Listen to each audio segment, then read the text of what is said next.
اچھا ضرورت کیا ہے بابری نام رکھنے کی؟ مسجد بنائیے آپ، بابری کی ضرورت کیا ہے مجھے بتائیے آپ۔ اچھا میں مشورہ دیتا ہوں ہمایوں صاحب کو، اس مسجد کا نام رکھ دیجئے مسجد محمد صلی اللہ علیہ وسلم۔ کیا محمد رسول اللہ سے کوئی بڑی شخصیت ہے؟ کیا نبی سے بڑی کوئی ہستی ہے؟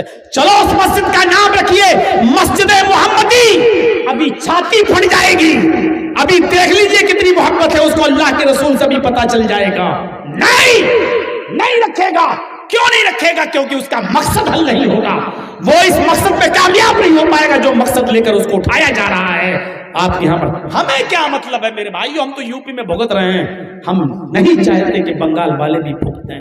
یہاں جو مدارس چل رہے ہیں نا، آپ جو چین و سکون کے ساتھ ہو، 6 مہینے رہ کے آ جائیے ہمارے اتر پردیش میں۔ اگر آپ کو اپنی ماں کا 6ویں دن کا دودھ یاد نہ آ جائے تو آپ کو میرا نام کاٹ دیجئے گا جرجیز۔ یہ حالات ہیں۔ ایک مولانا ہے نا بریلی کے، دیکھا نہیں آپ نے؟ انہوں نے کہا تھا کہ ہم تو آئی لو محمد کا پرچم لے کے اٹھیں گے کریں گے۔ آج ان کے گھر، مکان، جائیداد، زمین، ان کے رشتہ داروں کے، دیکھ لیجئے توقیر رضا صاحب کا کیا حال ہو گیا ہے۔ ایک قداور نیتا اعظم خان صاحب کا کیا حال ہو رہا ہے، بڑے بڑے نیتاؤں کے ساتھ آج کیا سلوک کیا جا رہا ہے۔ لفظ مسلم سے کتنی گھرنا اور نفرت ہو رہی ہے۔ آپ دیکھیے ہر منگل کو بھنڈارے چلتے ہیں، کاوڑیا اپنے شوق سے نکلتے ہیں، ڈیرے ڈالے جاتے ہیں، صبح سے لے کے شام تک منگل کے دن بھنڈارے چلتے ہیں، کھانا کھلایا جاتا ہے، راستے جام ہوتے ہیں، لیکن آپ کو جمعے کے دن 10 منٹ کے لیے سڑک پہ نماز پڑھنے کی اجازت نہیں۔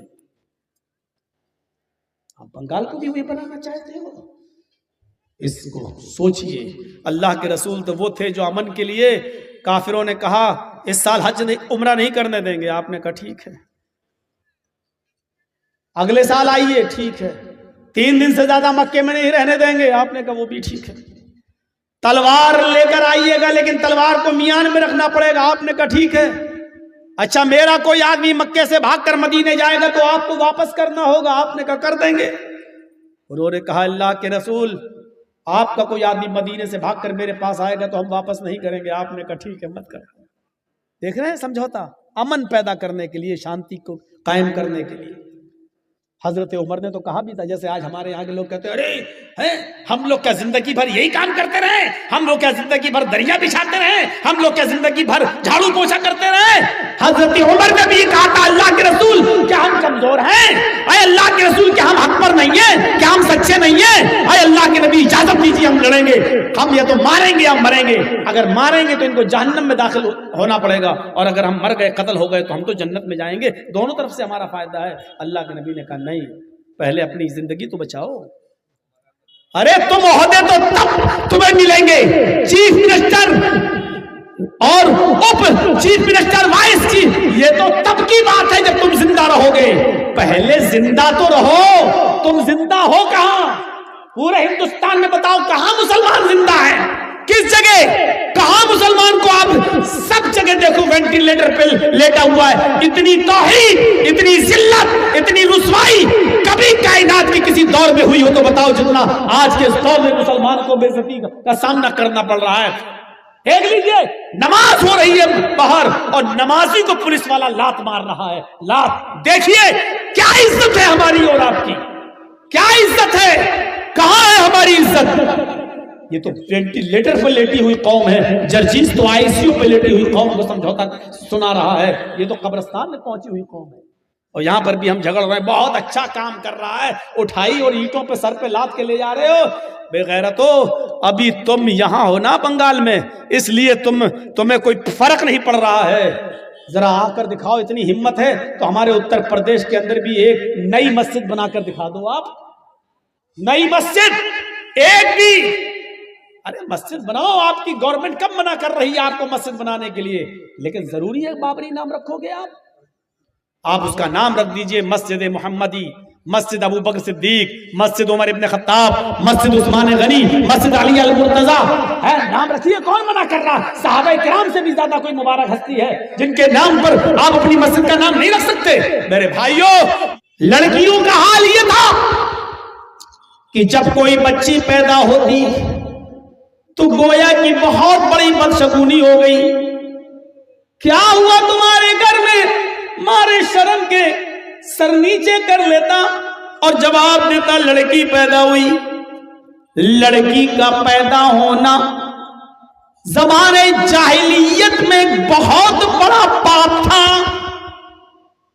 اس لڑکی کو 4 سال تک پالا جاتا، کھلایا جاتا، پلایا جاتا، بڑا کیا جاتا، اور جب لڑکی 4 سال کی ہو جاتی تو اس کے بعد اس لڑکی کو لے کر جایا جاتا.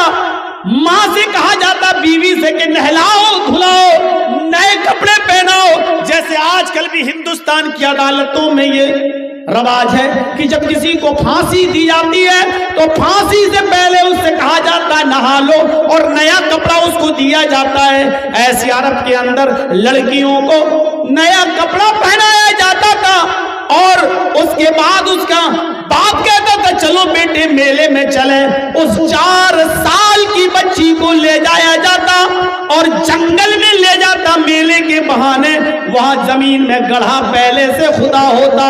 کہتا باپ بیٹی اس زمین کے گڈھے میں جھانک کر دیکھو، تمہیں تمہاری امی نظر آئیں گی. وہ بچی اپنی امی کو دیکھنے کے چکر میں جیسی گڈھے میں جھانکتی، پیچھے سے اس کا باپ اس کو دھکا دیتا، پھر زمین پر پڑی ہوئی مٹی اس کے اوپر پاٹنے لگتا، ڈالنے لگتا. وہ معصوم بیچاری چھوٹے چھوٹے ننھے منھے ہاتھوں سے اس مٹی کو دور کرتی اور کہتی ابو یہ کیا کر رہے ہیں؟ آپ کو میلہ دکھانے لائے تھے. میرے بھائیوں غور کرو، جب تک اس لڑکی کی آخری سانس نہیں نکل جاتی تھی، مر نہیں جاتی تھی، وہ لڑکی کا باپ اسی قبر پر بیٹھا رہتا تھا، اور جب یقین کر لیتا تھا کہ مر گئی ہوگی تب وہ قبر چھوڑ کر آتا تھا اور اپنے گھر نہیں جاتا تھا، محلے میں، گاؤں میں، قبیلے میں جاتا تھا، وہاں جشن مناتا تھا، اور شراب کی بوتلیں رکھی ہوتی تھی، اس کو پیا جاتا تھا اور جشن منایا جاتا تھا کہ آج میں نے اپنی بیٹی کو زندہ دفن کر دیا، آج میں نے اپنی بیٹی کو درگور کر دیا. یہ عرب کے حالات تھے. عورتیں خانے کعبہ کا بالکل ننگی ہو کر طواف کرتی تھی.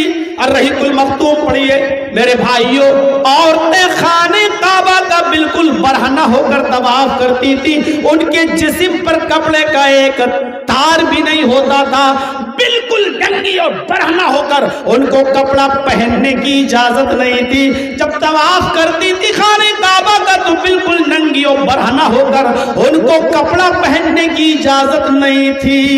اللہ نے جب اسلام نازل کیا تو اللہ نے اس بری رسم کو ختم کرتے ہوئے فرمایا خذوا زینتکم عند کل مسجد. ہر اللہ کے گھر کے پاس مسجد میں جاتے وقت زینت اختیار کر لیا کرو. عرب کے اندر عورتوں کو خانے کعبہ کا طواف ننگا کرنے کی اجازت تھی، کپڑا پہن کر طواف کرنے کی اجازت نہیں تھی. یہ حالات تھے عرب کے. اتنی جہالت. آپ نے ان تمام خرافاتوں کو ختم کیا، آپ نے ان تمام چیزوں کو مٹایا، گناہوں کو ختم کر دیا، لڑکیوں کی عزت فرمائی، جوئے کو ختم کیا، شراب کی حرمت کا اعلان کروایا. میرے بھائیوں آپس میں لوگوں کو بھائی بھائی بنایا، ایک کر دیا. جو لوگ ایک دوسرے کی جانیں لیا کرتے تھے، ایک دوسرے کو قتل کیا کرتے تھے، مار دیا کرتے تھے، وہ لوگ میرے بھائیوں ایک دوسرے کے لیے اپنی جانیں دینے لگے. یہ عرب کے اندر یہ حالات تھے اور اکیلے بدل دیا محمد رسول اللہ صلی اللہ علیہ وسلم نے. یہ چیلنج ہم آج اپنی سوسائٹی سے، اپنے سماج سے جہیز کی ایک لعنت ختم نہیں کرا سکے. میری سب سے پہلی تقریر 1998 میں ہوئی تھی کلیا چک کے علاقے میں، معظم پور میں، بنگال میں. سب سے پہلے میں کلیا چک میں آیا تھا معظم پور 98 میں، اور آج 2025 چل رہا ہے.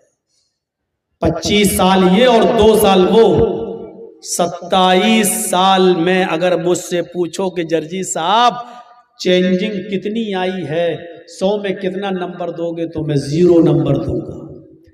پہلے جہیز میں سائیکل چلتی تھی، آج موٹر سائیکل چلتی ہے۔ پہلے جہیز میں 10,000 روپیہ مانگا جاتا تھا، آج 5 لاکھ اور 6 لاکھ اور 10 لاکھ مانگا جا رہا ہے۔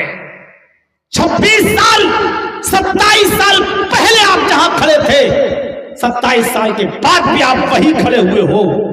نہ اس وقت کوئی چینجنگ آئی نہ اس وقت، اس لیے میں کہہ سکتا ہوں کہ جلسوں کا کوئی فرق نہیں پڑا، زیادہ سے زیادہ تھوڑا بہت فرق پڑا، وہ اتنا پڑا کہ 100 تعزیے نکلتے تھے، اب 30-35 رہ گئے۔ 150-200 ہوئے ہوتے تو ہم سمجھتے کہ بڑھ گئے۔ تعزیوں میں کمی آئی، کچھ خرافاتوں میں کمی آئی، لیکن محمد رسول اللہ اکیلے کتنا چیلنج، جوا ایک طرف، شراب ایک طرف، لڑکیوں کو زندہ دفن کرنا ایک طرف، عورتوں کو ننگا خانے کعبہ کا طواف ایک طرف، بے پردگی ایک طرف، زناکاری ایک طرف، عیاری مکاری ایک طرف، سب کچھ ایک طرف، خون خرابہ قتل و غارت گری ایک طرف، اکیلے محمد رسول اللہ نے چینج کر دیا۔ ایک ہمارے یہاں کے حالات دیکھ لو، ایسے انقلاب لایا جاتا ہے، ایسے ساتھ دینے والے۔ ایک ہمارے یہاں کے حالات پر نظر ڈالیے آپ، بہار والوں سے کچھ امید تھی کہ اچھا رزلٹ دیں گے، ان بے غیرتوں نے سب چوپٹ کر کے رکھ دیا۔ بڑی امید تھی، آپ یہ رات کے 12 بج گئے ہیں، آپ یہاں کتنے سکون سے میدان میں جلسہ سن رہے ہیں نا۔ مولانا جرجی صاحب اتر پردیش میں اپنی ہی مسجد میں، اٹاوا کی سرزمین پر، اپنی شاہی جامع مسجد میں، جس مسجد کا میں خود سیکریٹری ہوں، اس مسجد کے اندر بھی میرے بھائیوں عشاء کے بعد ہم کوئی پروگرام نہیں کر سکتے۔ ہمارے یہاں کے حالات دیکھیے آپ، اور اگر پرمیشن بھی لی تو آپ کو مائک صرف مسجد کے اندر بلوانا ہوگا، مسجد کے باہر اس کی آواز نہیں جانی چاہیے، اور وہ بھی مائک 10 بجے تک بند ہو جانا چاہیے۔ باراتوں میں آتش بازیاں رات کے 2 بجے تک چھوٹیں گی، کوئی فرق نہیں۔ دیوالی پہ پوری رات پٹاخے پھوٹیں گے، کوئی فرق نہیں، لیکن آپ کو مائک سے آزان دینے کی ضرورت ہمت نہیں ہونی چاہیے آپ کے اندر، نہیں تو تمہاری مسجد پر بھی بلڈوزر چل جائے گا۔ مدرسوں پہ بلڈوزر چل رہے ہیں آج ہمارے ہاں اتر پردیش کے اندر۔ آپ کے یہاں پر بھی اس بنگال کو یو پی بنانے کی کوشش کی جا رہی ہے، آپ اس کو ہلکے میں لیں یا جیسے بھی لیں، آپ کو ہلکے میں مت لیجیے اس بات کو۔ جب آپ کی عمر 4 سال کی ہوئی، اور بعض روایات کے مطابق آپ کی عمر جب 6 سال کی ہوئی، اس وقت آپ وہیں قبیلہ بنو سعد میں تھے، اور اپنی رضائی ماں حلیمہ سعدیہ کی بیٹی شیمہ کے ساتھ آپ جنگل میں گئے ہوئے تھے بکریاں چرانے کے لیے۔ محلے کے، گاؤں کے اور بھی لڑکے گئے ہوئے تھے۔ محمد ابن عبداللہ، اس وقت آپ کی عمر 4 سال تھی یا 6 سال، آپ بھی گئے ہوئے تھے وہاں حضرت جبرائیل علیہ السلام آئے، اور اس چھوٹے سے بچے کے پاس بیٹھ گئے اور پوچھا تمہارا نام کیا ہے؟ اس چھوٹے سے بچے نے جواب دیا میرا نام محمد ہے۔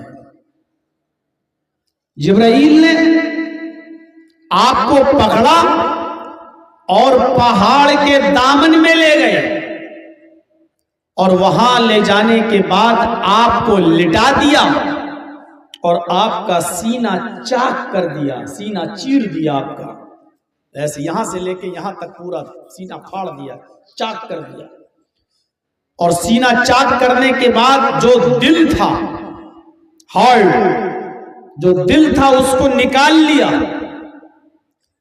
اور اس دل کے اندر صاحب الرحیق المختوم مولانا صفی الرحمن صاحب مبارک پوری رحمۃ اللہ علیہ نے لکھا اپنی کتاب میں کہ ایک لوتھڑا تھا گوشت کا چھوٹا سا ٹکڑا، اس لوتھڑے کو نکال کر باہر پھینک دیا۔ ہر انسان کے اندر اس کے دل میں وہ لوتھڑا ہوتا ہے، ہمارے آپ کے سب کے جو ہارٹ اسپیشلسٹ ڈاکٹر ہیں ان سے آپ پوچھ سکتے ہیں، اسی لوتھڑے کے اندر یہ ساری برائیاں اور خرافاتیں جو ہم لوگ سوچتے ہیں نا، یہ ہم سے آگے کیوں بڑھ رہا ہے، یہ ترقی کیوں کر رہا ہے، اس کا نقصان ہونا چاہیے، نفرت، کینہ، بغض، اناد، دشمنی، ایک دوسرے کے خلاف گھرنا، ایک دوسرے کے خلاف نفرت، یہ جو ہے وہ دل کے اسی لوتھڑے میں ہوتی ہے، اسی لوتھڑے میں ہوتا ہے۔ تو اس لوتھڑے کو نکالا اور پھینک دیا۔ کیوں؟ کیونکہ محمد رسول اللہ کے دل کو بالکل صاف رکھنا تھا، جو کسی سے نفرت کرنے والے نہ ہوں، کسی سے جلنے والے نہ ہوں اور کسی سے گھرنا کرنے والے نہ ہوں۔ اس لوتھڑے کو نکال کر باہر پھینک دیا، اور اس کے بعد جو ہارٹ تھا، جو دل تھا، اس کو مائے زمزم سے، زمزم کے پانی سے اس دل کو دھویا، اور دھلنے کے بعد پھر اس دل کو سینے میں رکھ دیا اور اپنا ہاتھ پھیر دیا۔ جبرائیل علیہ السلام نے، جس سے اللہ کے نبی صلی اللہ علیہ وسلم محمد ابن عبداللہ پھر سے ویسے ہی ہو گئے جیسے پہلے تھے۔ یہ سرجری تھی، چاک بھی کر دیا، دل نکالا، دل سے لوتھڑا نکال کے باہر پھینکا، دل کو زمزم کے پانی سے دھویا، اور دھونے کے بعد پھر اسی سینے کو میں دل کو رکھ دیا، اور پھر دل پر ہاتھ، سینے پہ ہاتھ پھیرا، سینہ صحیح ہو گیا۔ یہ منظر جب ان بچوں نے دیکھا جو اس گاؤں سے آئے تھے قبیلے بنو سعد سے، کہ محمد کا سینہ چیر دیا گیا، چاک کر دیا گیا، تو یہ لڑکے، یہ بچے ڈر گئے اور ڈر کے مارے بھاگ گئے، کہیں یہ آدمی ایک ایک کر کے سب کو پکڑ کر سب کا دل نہ چیر دے، سب کا پیٹ نہ پھاڑ دے۔ یہ سب ڈر کے مارے بھاگے، بکریاں جنگل میں چھوڑ گئے اور بھاگتے ہوئے قبیلے بنو سعد میں گئے۔ زاد المعاد میں علامہ ابن قیم الجوزی رحمت اللہ علیہ نے لکھا ہے، سیدھے یہ حلیمہ سعدیہ کے گھر جاتے ہیں، وہ روٹی پکا رہی تھی اس وقت، اور جاتے ہی ان بچوں نے کہا، ماں قتل محمد، محمد مار ڈالے گئے، محمد قتل کر دیے گئے۔ ماں غضب ہو گیا، جنگل کے اندر محمد قتل کر دیے گئے، محمد مار ڈالے گئے۔ حلیمہ کہتی ہے کہ جب بچوں نے مجھے یہ بتایا، بھائی ایک بار سیٹ کر لیجئے اور بیٹھ جائیے، بار بار ڈرامہ بند کریے، نہیں تو ہم سارے چینل بند کروا دیں گے۔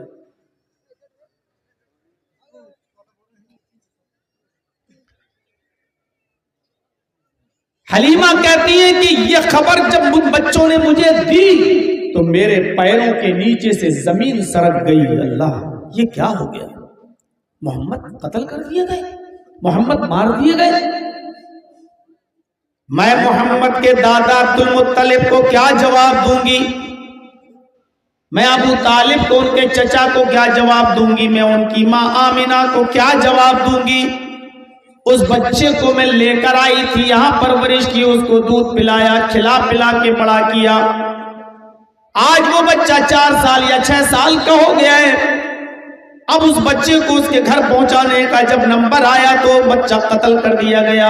میں اہل مکہ کو کیا جواب دوں گی؟ میں آمینہ کو کیا جواب دوں گی؟ قریش خاندان کو میں کیا جواب دوں گی؟ حلیمہ کہتی ہے کہ وہ جنگل میں محمد رسول اللہ، محمد ابن عبداللہ کی لاش کو دیکھنے کے لیے جاتی ہے کہ دیکھیں محمد کہاں ہے، قتل کر دیے گئے تو ان کی ڈیڈ باڈی کہاں ہے۔ حلیمہ روٹی بنانا چھوڑ دیتی ہے اور جلد بازی میں اپنے سر پر اوڑھنی بھی نہیں اوڑھتی ہے، ننگے پیر جنگل کی طرف بھاگ جاتی ہے، اور جنگل میں جاتی ہے تو کبھی جھاڑی میں جھانک کر دیکھتی ہے کہ مجھے محمد کی ڈیڈ باڈی مل جائے، کبھی اس پہاڑی پہ چڑھ کے دیکھتی ہے کہ مجھے محمد کی باڈی مل جائے۔ کیا دیکھتی ہے کہ اس کی نظر اچانک ایک پہاڑ کے دامن میں پڑتی ہے. اس کی نظر ایک بچے کی اوپر جاتی ہے. وہ بچہ کوئی اور نہیں محمد ابن عبداللہ ہے. خرامہ ٹہلتے ہوئے چلے آ رہے ہیں. چہرے کا رنگ لیکن پیلا پڑ چکا ہے, زرد ہے, اور کمزوری آپ کے جسم پر دکھائی دے رہی ہے. کمزور نظر آ رہے ہیں لیکن ٹہلتے ہوئے چلے آ رہے ہیں. جیسے حلیمہ نے محمد پر نظر ڈالی, چھوٹے سے اس بچے کو دیکھا تو دوڑتی ہوئی گئی اور محمد ابن عبداللہ کو اپنے سینے سے چپکا لیا. کہا بیٹے مجھے تو بچوں نے بتایا کہ محمد قتل کر دیے گئے, محمد تو مار ڈالے گئے. بیٹا کیا ہوا تمہارے ساتھ, کیا ہوا تمہارے ساتھ؟ اب 4 سال اور 6 سال کا بچہ کیا بتائے گا ذرا بتائیے. کہا ماں مجھے صرف اتنا معلوم ہے کہ کوئی آدمی میرے پاس آیا, اس نے مجھ سے پوچھا تمہارا نام کیا ہے؟ میں نے کہا محمد. وہ مجھے اٹھا کر اس پہاڑ کے دامن پہ لایا, اس نے مجھے لٹا دیا, اس نے میرا سینہ چاک کر دیا, میرا دل نکالا, دل سے کوئی لوتھڑا نکال کے باہر پھینک دیا, پھر میرے دل کو زمزم سے دھویا, اور دھونے کے بعد اس نے پھر میرے دل کو سینے میں رکھ دیا اور ہاتھ پھیر دیا. ماں اس کے علاوہ مجھے کچھ نہیں معلوم. حلیمہ کہتی ہے تمہیں تکلیف نہیں ہوئی؟ کہا ماں مجھے بالکل درد نہیں ہوا, مجھے کوئی تکلیف نہیں ہوئی, مجھے کوئی احساس نہیں. اتنا مجھے معلوم ہے جب وہ میرا دل دھو رہے تھے تو میں دیکھ رہا تھا, پانی میرے دل پر پڑ رہا تھا تو میں دیکھ رہا تھا, سینہ جب چاک کر رہے تھے تو میں دیکھ رہا تھا, جب دل نکالا تو میں دیکھ رہا تھا, اور جب دل کو سینے میں رکھا اور ہاتھ پھیرا تو میں دیکھ رہا تھا. حلیمہ کہتی ہے اس بچے کے ساتھ روزانہ کوئی نئی نئی چیزیں ہوتی رہتی ہیں. جب یہ چھوٹا تھا دودھ پیتا بچہ تھا, جب اس کو میں اپنے گھر پہ لائی تو میری بکری جو دودھ نہیں دیتی تھی گھر میں گھسنے سے پہلے وہ دودھ دینا شروع کر دی. جس مریل گدھی پر یا اونٹنی پر میں سوار ہو کر مکے گئی تھی بچے کو لینے کے لیے, جب میں لوٹ کر آئی تو وہی مریل گدھی یا وہی مریل سواری ہوا سے باتیں کرنے لگی, بہت تیز اسپیڈ سے چلنے لگی. مجھے تو اس بچے کے اندر ہی کوئی کرامات نظر آتی ہیں. اب اس بچے کو زیادہ دن اپنے پاس رکھنا ٹھیک نہیں ہے. آج کہہ رہا ہے کہ میرا سینہ کسی نے چاک کیا, کل کوئی اس کی گردن نہ کاٹ دے, مجھے ڈر لگ رہا ہے. حلیمہ کہتی ہے اس حادثے کے بعد میں ڈر گئی اور اس بچے کو لے کر میں مکہ چلی آئی, اور میں نے اس بچے کو ان کی ماں آمینہ کے حوالے کر دیا. ماں سے کہا آمینہ سے اب تم اس بچے کو سنبھالو, دل تو نہیں کرتا کہ تجھے دوں, لیکن یہ ایسے ایسے بات بتاتا ہے جو عقل میں نہیں آتی, جو دماغ میں نہیں آتی. اس کو میں لے کر جس سواری پر بیٹھتی ہوں وہ سواری کمزور ہے لیکن ہوا سے باتیں کرنے لگتی ہے.